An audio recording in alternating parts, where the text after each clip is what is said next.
So you get a burst of motivation and decide to change all your bad habits and build good ones.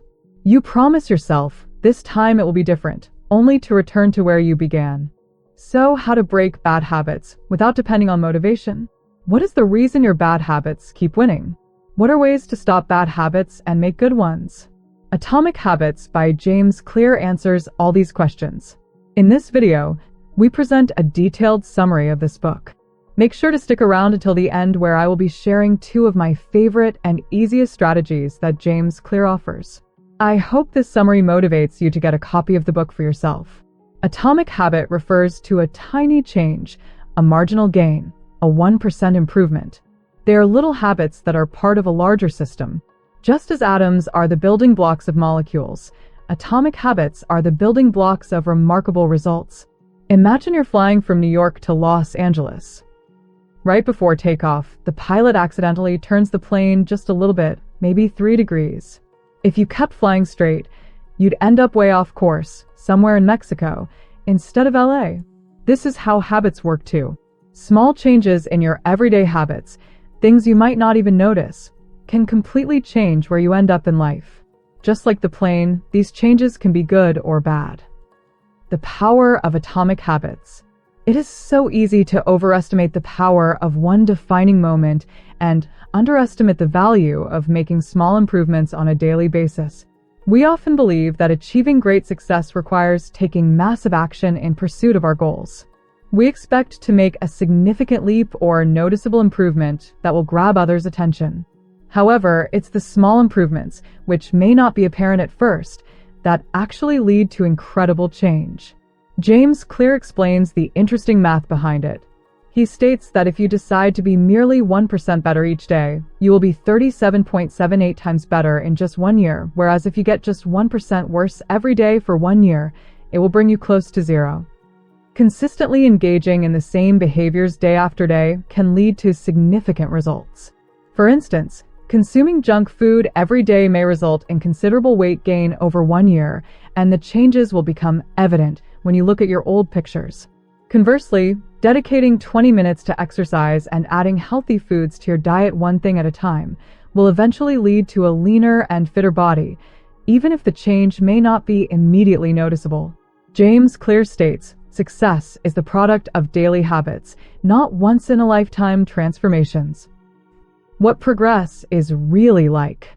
Imagine you have an ice cube sitting on a table in a very cold room, maybe below freezing, around 20 degrees Fahrenheit.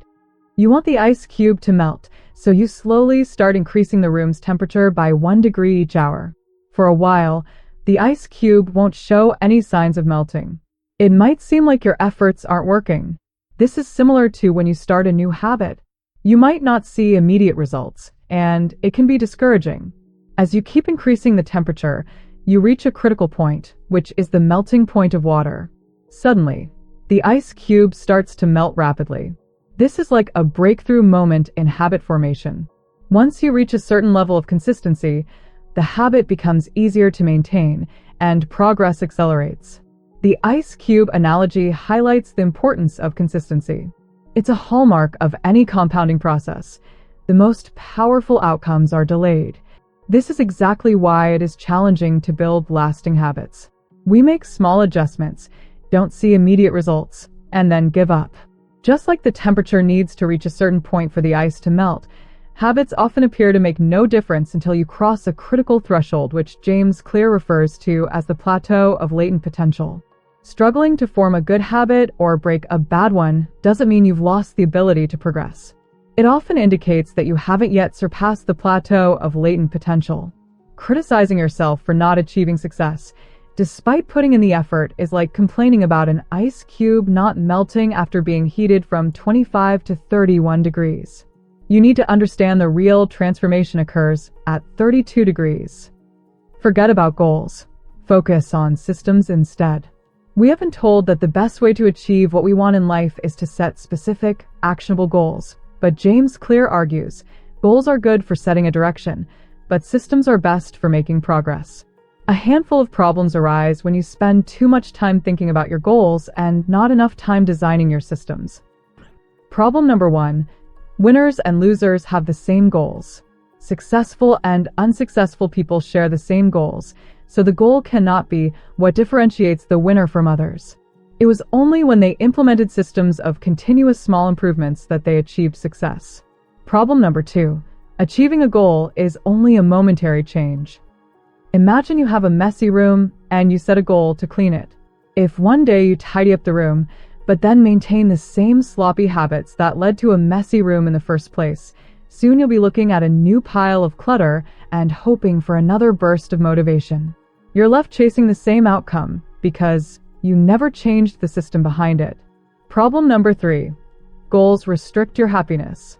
Goals create an either-or situation. Either you achieve your goal and are successful, or you fail and you're a loser. You confine yourself mentally to a limited concept of happiness. When you adopt the system's first mentality, you fall in love with the process rather than the product. You don't have to wait to be happy. Problem number 4. Goals are at odds with long-term progress. When you put all your effort into achieving a specific goal, what motivates you once you reach it? This is why a lot of individuals tend to go back to their old habits after successfully accomplishing a goal. Why is changing our habits so difficult? James Clear explains the 3 levels at which change occurs: outcome change, process change, and identity change. The first outer layer is related to the outcomes. Most of the goals you set are associated with this level of change. The second middle layer is changing your process. The third and deepest layer is changing your identity. This is focused on changing your beliefs about yourself and the world around you. Imagine 2 individuals trying to quit smoking. When one is offered a smoke, he responds with, "No, thank you. I'm attempting to quit." This reply suggests a desire to change behavior while still holding on to the identity of being a smoker. The second individual, however, declines with, "No, thank you. I'm not a smoker." This subtle distinction indicates a change in self-identity. Smoking is seen as a part of their past, not their present, as they no longer see themselves as smokers. Research has shown that once a person believes in a particular aspect of their identity, they are more likely to act in alignment with that belief. James Clear proposes a simple 2-step process to change your identity. 1. Decide the type of person you want to be. 2. Prove it to yourself with small wins. How to build better habits in 4 simple steps. A habit consists of 4 essential components: a cue, which serves as a trigger, prompting action; a craving, representing the desired goal to be achieved; a response, the actual execution of the habit; and a reward, the sense of fulfillment experienced upon successfully completing the habit. Ever wonder why you automatically reach for a snack after work? It all comes down to the habit loop. Cue, the signal, such as the clock hitting 5 p.m. Craving, the brain's urge, whispering sugar rush. Response, indulging in that snack, satisfying the craving. Reward, the contentment and maybe a sugar rush. By understanding and tweaking these components, you can shape your habits more effectively. For instance, if you want to read more, create a cue by placing a book where you can see it easily, maybe on your pillow.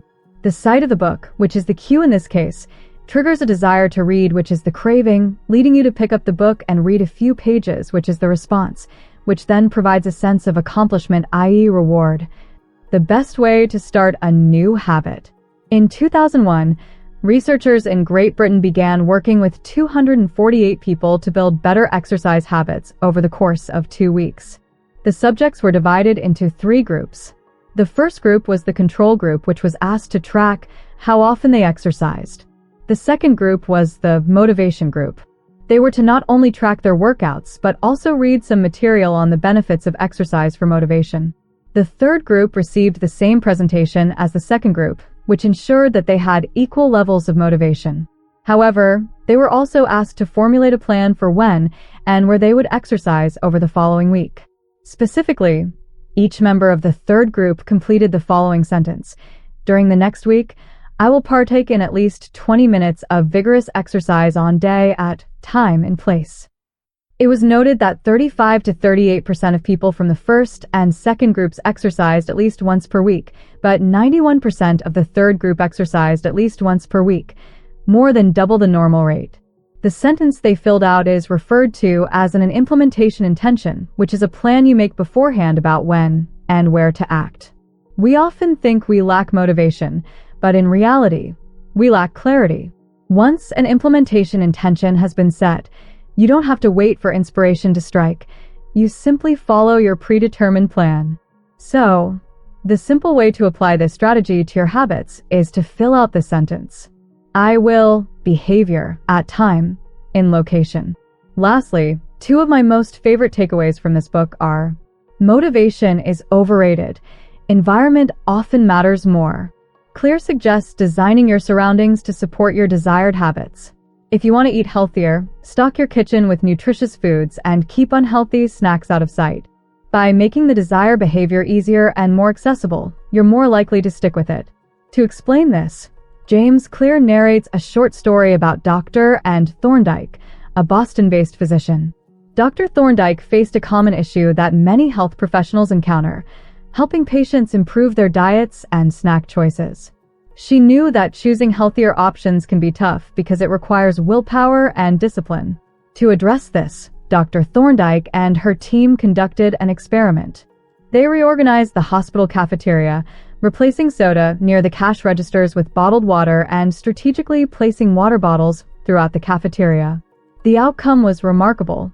In the following 3 months, soda sales decreased by 11%, while water sales surged by more than 25%. By enhancing visual cues for water consumption, Dr. Thorndike successfully influenced individuals to opt for the healthier choice without them realizing it.